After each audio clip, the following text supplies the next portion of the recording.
నిన్న నారా చంద్రబాబు నాయుడు గారు మాట్లాడుతూ వైఎస్ఆర్ కాంగ్రెస్ పార్టీ ఇచ్చిన హామీలను నిలబెట్టుకోలేకపోయింది అనేటువంటి ఒక అసత్యమైన మాట పదే పదే చెప్పేటటువంటి ప్రయత్నం చేస్తున్నారు. ఒక విషయాన్ని చాలా స్పష్టంగా రాష్ట్ర ప్రజానీకానికి, ప్రధాన ప్రతిపక్షంగా ఉన్నటువంటి చంద్రబాబు నాయుడు గారికి చాలా స్పష్టంగా ఒక మాట చెప్పదలుచుకున్నాను. ఈ దేశంలో ఇచ్చిన హామీలను నెరవేర్చినటువంటి ఏకైక ప్రభుత్వం వైఎస్ఆర్ కాంగ్రెస్ పార్టీ ప్రభుత్వం అని ఈ సందర్భంగా నేను చెప్పదలుచుకున్నాను.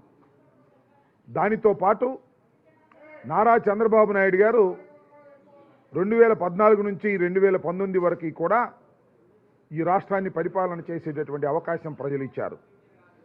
ఆయన ఇచ్చినటువంటి ఏ వాగ్దానాన్ని అమలు చేయలేదు. జగన్మోహన్ రెడ్డి గారు ఇచ్చిన ప్రతి వాగ్దానాన్ని అమలు చేశారు. ఇది వ్యత్యాసమని మనం చేస్తున్నాం. ఎంత చిత్రం అంటే, మేము మేనిఫెస్టో వేశాం, ఆ మేనిఫెస్టోని ప్రతి ఇంటికి తీసుకువెళ్ళి ఇస్తున్నాం. చంద్రబాబు నాయుడు గారు 2014లో ఇచ్చినటువంటి మేనిఫెస్టో అదృశ్యమైపోయింది, వెబ్సైట్లో లేదు. అంటే దాన్ని చూసి సిగ్గుపడవలసినటువంటి పరిస్థితి చంద్రబాబు నాయుడు గారికి వచ్చింది.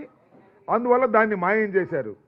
మేనిఫెస్టోలను మాయం చేసేటటువంటి తత్వం కలిగినటువంటి వ్యక్తి నారా చంద్రబాబు నాయుడు గారు. ఇచ్చినటువంటి మేనిఫెస్టోను అమలు చేసి ఇంటికి తీసుకువెళ్ళి ఇచ్చేటటువంటి తత్వం కలిగినటువంటి వ్యక్తి జగన్మోహన్ రెడ్డి గారు. ఈ రాష్ట్ర ప్రభుత్వాన్ని మనవి చేస్తున్నా. ఇచ్చిన ప్రతి హామీని నెరవేర్చినటువంటి వ్యక్తిగా మళ్ళా తిరిగి మేము ఓటు అడగడానికి వెళుతున్నాం, సిద్ధమయ్యాం. మళ్ళా ఈ రాష్ట్రంలో 175 మా టార్గెట్.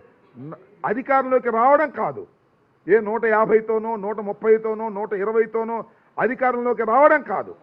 175 సీట్లకి 175 సీట్లు గెలిచి చరిత్ర సృష్టించి అధికారంలోకి రావాలనే ఉద్దేశంతో మేము టార్గెట్ పెట్టుకొని ముందుకు వెళుతున్నాం. దానికి సంబంధించి అనేకమైన మార్పులు చేర్పులు చేసేటటువంటి కార్యక్రమం కూడా చేస్తున్నామని మనవి చేస్తూ, ఇచ్చిన ప్రతి మాటను నిలబెట్టుకున్నటువంటి వ్యక్తి జగన్మోహన్ రెడ్డి గారు. ఇచ్చిన ప్రతి మాటను చెత్తబుట్టలో వేసినటువంటి చంద్రబాబు నాయుడు గారు. ఇది వారి వ్యత్యాసం అని ఈ సందర్భంగా నేను చెప్పదలుచుకున్నాను.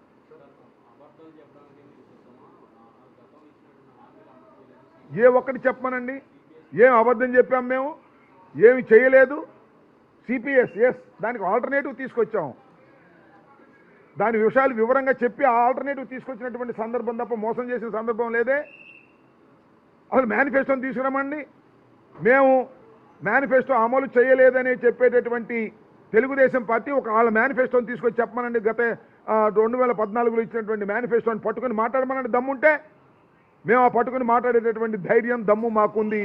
అలాంటి విశ్వాసాన్ని ప్రజల నుంచి మేము పొందామని మనవి చేస్తున్నా.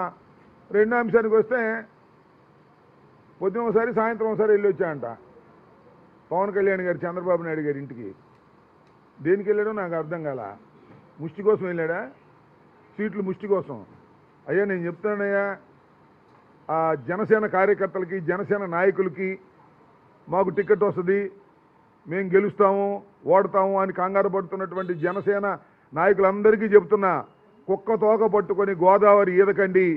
చంద్రబాబు నాయుడు గారి మాట విని పవన్ కళ్యాణ్ ముంచే పరిస్థితిలో ఉన్నాడు.